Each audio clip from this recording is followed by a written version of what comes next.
Hey, it's your buddy Peace and Harmony with you here today. Focusing in on the covert and overt narcissistic as well as the psychopathic pathological need to control others. The need to control others. What an exhausting life. That is the insatiable need that the narcissist and the psychopath really are on every single day. That is what they are after. That is their mission. That is how they operate. And if they can lay waste other people's emotions, other people's lives, other people's finances, other people's reactions, then that is really the industry that they are in. And that is really controlling others.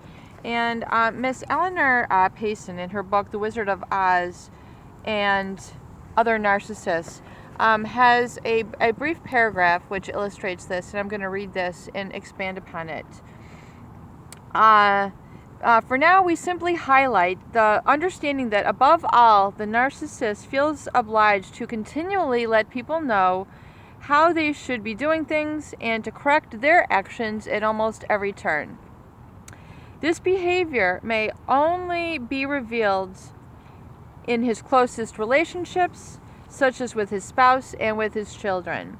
He has an almost self-righteous attitude in that this is his mission in life. And as if he were really a captain on a ship of fools, since his own internal, relentless drive for perfection, for control, or some special status is never really satisfied, he cannot acknowledge a job well done. He cannot acknowledge you for a job well done.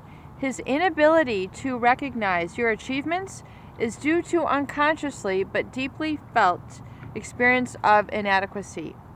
Consciously, he is only aware of his envy of you and your success.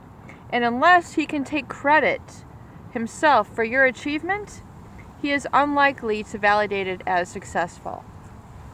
So when we talk about that really sort of insatiability, that feeling of discontent, that feeling like something is missing, really is derived from this core experience with the narcissist. Because of their undergirding sense of inadequacy, despite all their charisma, despite all their trappings of success, despite all their trappings of wealth or their job, deep inside they have a very deep sense of inadequacy and shame, which is at the core of all their manipulative and controlling and power-hungry tactics. And even though they control people in the beginning through a fog, and really when you were so unaware of that this was happening, all you know is that you could never meet their expectations, you never did things good enough, you were really kind of,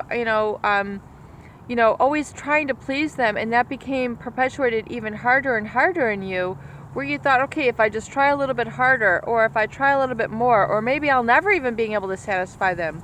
You go through all those various thought processes and then behaviors to try to please them, and realize that you will never, ever, ever hit the mark.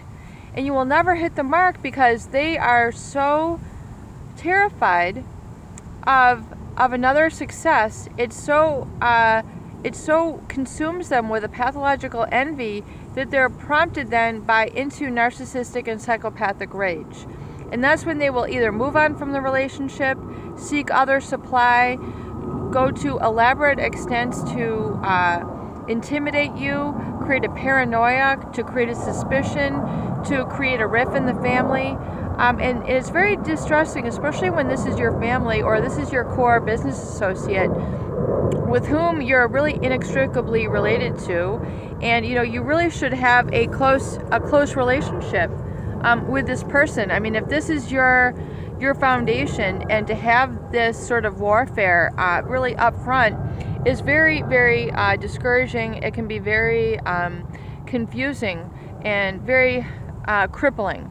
So when you realize that there's nothing you can do to change this person, despite all your attempts, all your efforts to try to help them, to try to explain things to them, to help them perhaps get interests, that the two of you could share, maybe you just need to do this, or can't you relate to that, or wasn't that an incredible story, or wasn't that an incredible film?